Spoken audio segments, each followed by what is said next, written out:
You know what? 2018 sucked for me, but you know what didn't suck? The games we got! Oh boy, there were some great ones, so let's start with some honourable mentions. We're starting with a couple of games that didn't release this year, so I won't actually put them on the list, but have received major updates, so it would be unfair to leave them out. A Hat in Time is amazing. Last year I put Mario Odyssey above it, and I was wrong to do that. I regretted it as soon as the video went live, and this year proved A Hat in Time only got better. Gears for Breakfast made modding possible, essentially making it a literal Odyssey clone if you want, and the user-created levels are incredible. Someone recreated Freezy's Peak from Banjo-Kazooie, and that's just the start. It's only going to get cooler as the years go on. That wasn't an intentional pun, by the way. They also released a new DLC with a brand new chapter and insane difficulty mode.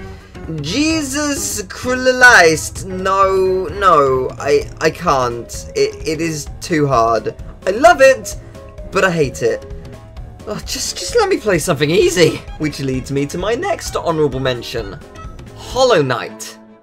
Oh, the irony.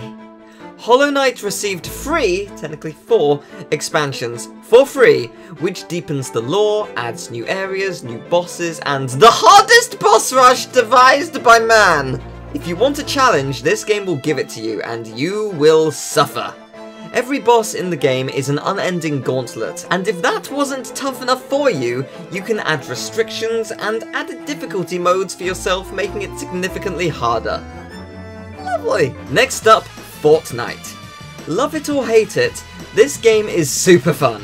It's great to play but tough to win, and they keep changing things up every couple of months or so, including recently adding a create mode. That's awesome, it's just awesome. Finally, Deltarune. I was tempted to put this on the list, but it's just a very large demo, so it didn't feel right.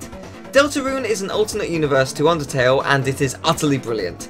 If you love Undertale, you'll love this. It's full of brand new characters, great gameplay, and foot-tapping music with a gorgeous art style, and the game's absolutely hysterical at times. The demo's free to play, so I recommend downloading it and giving it a go. It's an awesome experience.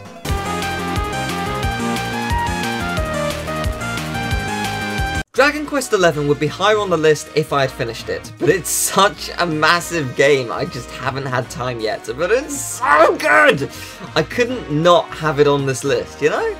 This is my first time playing a Dragon Quest game, and oh, where have you been all my life? The art style is gorgeous, the enemies are super cute, and it's just so much more than your typical turn-based RPG.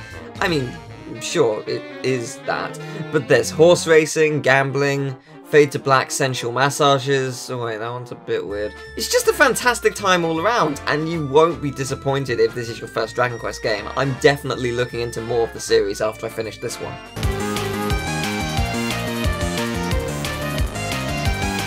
Ninokuni 2 does a lot right over the original game. For one, the combat is much improved as it's no longer a turn-based RPG with bootleg Pokemon. It's now a full-on action game with a lot of charm and some really awesome bosses, and you even get to build your own kingdom. It's extremely satisfying to build it up. But it also has these skirmish modes, and I hated them to my very core. It just wasn't my gameplay style at all. The biggest problem I had is it only forces you to do, I think, 5 of them in the game, but one of them is right at the end, and if you haven't done the optional ones to level up in the skirmish mode, you're utterly screwed. It was just disappointing, but the rest of the game was certainly a lot of fun, definitely worth trying.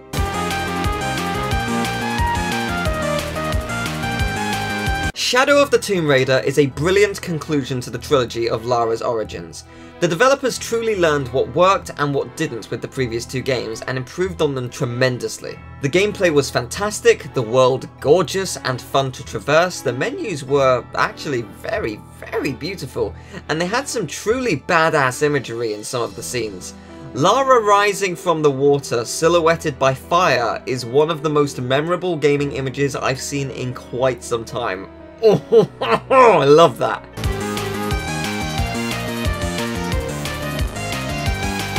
Greece is arguably the most beautiful game I've ever seen. Every single frame of this game could be a desktop background and would blow me away each time. This isn't just a pretty game though, it's a puzzle game and it hits all the beats it needs to.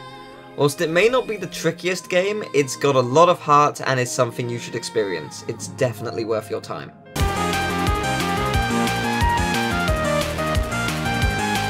Mario Party is back to its friendship-destroying roots in Super Mario Party.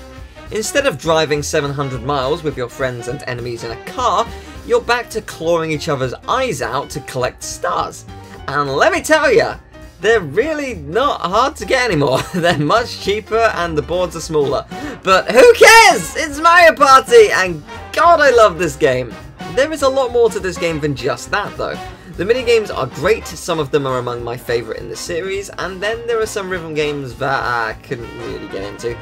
There's a story mode, so to speak, that lets you play all the minigames one after the other for 2 hours, and a mode where you almost die drifting down dangerous rapids for 20 minutes. It's pretty good stuff.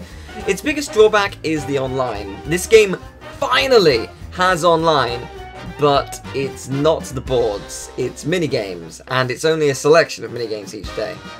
Minigame. More like mini lame! Ha ha! And with that awful pun, it's time to end the video. Thank you very much for watching the video. I hope you enjoyed it. If you did, leave a like, share the video around, subscribe, all that jazz. My top 10 list will be out tomorrow. Hopefully. Yeah, hopefully. Thank you very much for watching. I'll see you next time. Take care. Bye-bye.